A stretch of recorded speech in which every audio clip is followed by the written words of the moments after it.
જય માતાજી મિત્રો, આજના વિડીયોમાં સ્વાગત છે તમારું। તો મિત્રો અત્યારમાં વહેલા સાર વાટવા ખેતરમાં આવી ગયા હતા। સારનો ભારો વાઢી દીધો છે અને પછી વિડીયો બનાવવાનું ચાલુ કર્યું છે। તો મિત્રો જુઓ, આપણે ઉનાળું વાયેલું હતું ઝાર અને રજકા બાજરી વાયેલી હતી આ બાજુ।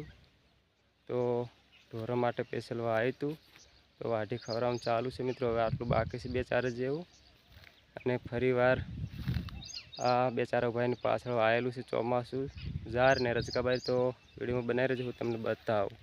અને આ ઉનાળું આવેલું હતું તો વાઢી ખવડાવ્યું છે આટલું, ને આટલું બાકી છે।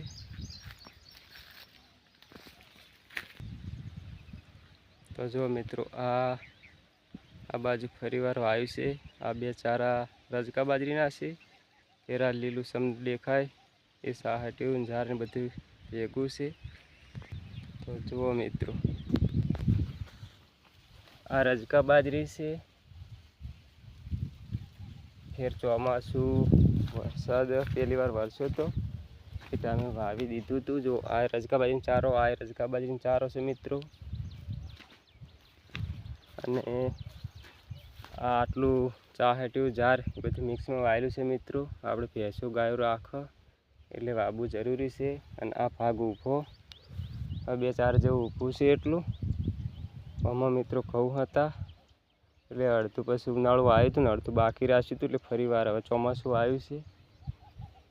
તો મિત્રો હવે વરસાદની જરૂર છે, વરસાદ આવે તો સારું। જેમ કે હવે જુઓ, પાણી આવે તો સારું થાય, ને કે ઉકાવા માગે। આમ તો ચારા કરી દીધા છે, અમારે બોર છે એટલે મિત્રો આમ તો પઈ નાખશું, પણ કારણ કે કોઈ વગડો જમીન હોય, કોઈને પાણીની સગવડ ના હોય, તો એમને પણ વરસાદ ના આવે તો ઝાર કે બાજરી કોઈ બી વાયેલું હોય તો ઉકાઈ જાય। તો મિત્રો વરસાદની પણ જરૂર છે, તો હવે આવી જાય તો સારું।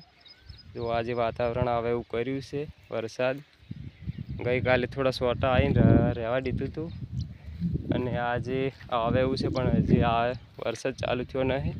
હવે વરસાદ થઈ તો જાહે મિત્રો, પણ એમ કે થોડું જલ્દી થઈ જાય તો આ દરેકને વાવેતર જે વાયેલું છે એ સારું થઈ જાય મિત્રો। જો લીલચારો પાડી રહ્યું છે, અને આપણે ઉનાળું વાયેલું હતું છે મિત્રો।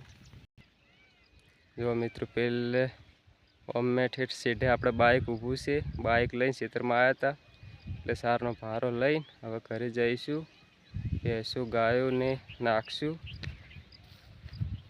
જેમ કે આપણે ભેંસોનું ગાયો રાખીએ તો વાવેતર દરેક ઝાર કે બાજરી ગમે વાવવું પડે મિત્રો।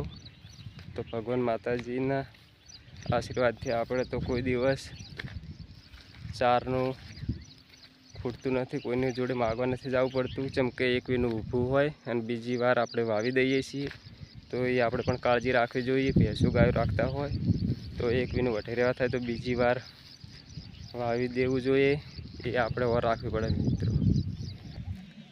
અને આ બાજુમાં મિત્રો અમારા ભાઈને રજકા બાજરી વાયેલી છે, એ નહીં પણ હવે સારી ઉજી છે, એટલે વરસાદ આવશે તો સારી થાય।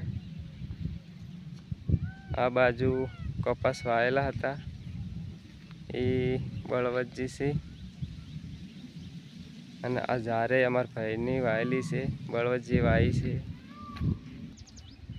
તો હારે અમારે બળવતજી છે, હળમદ દાદાને ભગત છે, ખૂબ સેવા કરે છે એ પણ। આ બાજુ ઝાર અને કપા એના છે, તો અમે કાયમ સાથે જ ભેગા રહીએ છીએ। તો મિત્રો સપોર્ટ હાલતા રહેજો। હવે સાપનો ભારો ઉપડાવવા મને આવે છે, તો હવે આટલે વિડીયો અમે સમાપ્ત કરીએ છીએ। હવે ફરીવાર બીજો વિડીયોમાં મળશું, ત્યાં સુધી આવજો। જય માતાજી। શું કહેવું બાળાજી કહો? જય માતાજી। હા, જય માતાજી, આવજો।